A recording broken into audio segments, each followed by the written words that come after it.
Here's a question. Using only the power of music, can I get Jeff Bezos, the richest man on the planet, to end world hunger? I mean, I don't know, maybe? Probably not. But heck if I'm not gonna try anyway.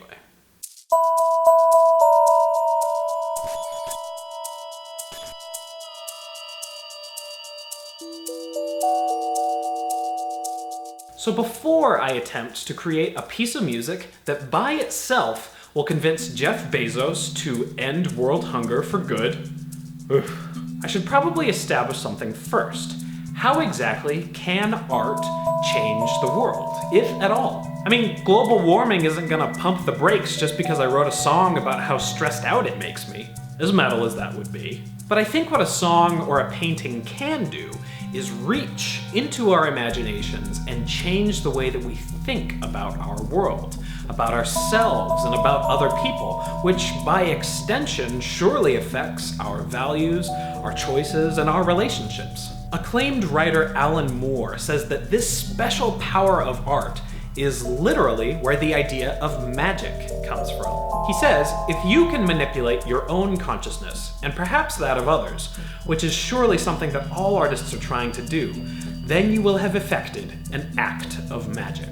So with that in mind, how can we take a simple sentence like Jeff Bezos should end world hunger and transform that into a work of art with the power to radically transform reality? Easy, right? Fortunately, there's another artist that we can look to, a British painter in the early 1900s who, like Moore, took this idea of art as magic very seriously. Austin Osman Spare. Spare believed that the subconscious mind was a source of tremendous power and magic, and that in order to manifest wishes and intentions in the real world, you had to find a way to express those wishes subconsciously. Anybody can say, for instance, that Jeff Bezos should end world hunger because he totally could, but just me saying that doesn't have the power to reinvent the world in any way. So what does that power look like? Well, think about the letter M for a moment. Nothing too special, right? Pretty unassuming, but tweak it just a bit, and all of a sudden, you have one of the most powerful and influential symbols in the modern world. Spare invented his own method of creating images with this kind of power, taking a sentence and condensing all the letters into a unified symbol called a sigil. A sigil would act like a lightning rod, drawing power from the subconscious imagination to manifest the creator's wish in real life. The same way that a fast food chain uses a magic yellow M to make us all go out and buy passable burgers and substandard ice cream. So all of this got me thinking. In order to get Jeff Bezos to end world hunger, can I adapt Austin Spare's method to create a musical sigil? Step 1. Choose a sentence, like, Jeff Bezos has decided he will end world hunger today. Cross out any repeated letters and see what you're left with. Step 2. Make up a table converting the letters of the alphabet to the 12 tones of the chromatic scale. Then write out the resulting pitch series on a staff. Step 3. The fun part. Take the pitch series you've written and get creative with it.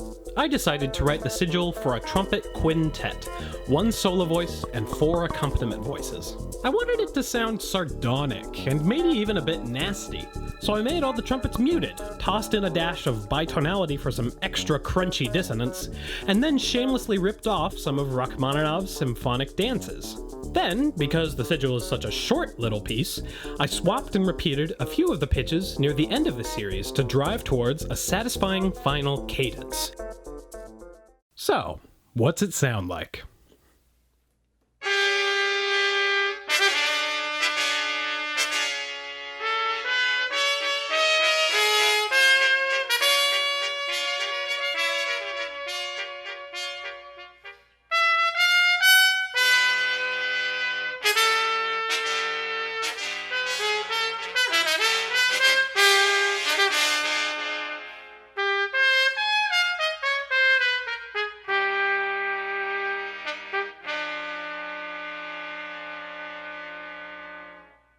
Now, after creating this sigil and casting it out into the internet, will Mr. Bezos wake up tomorrow morning and suddenly decide he's gonna end world hunger?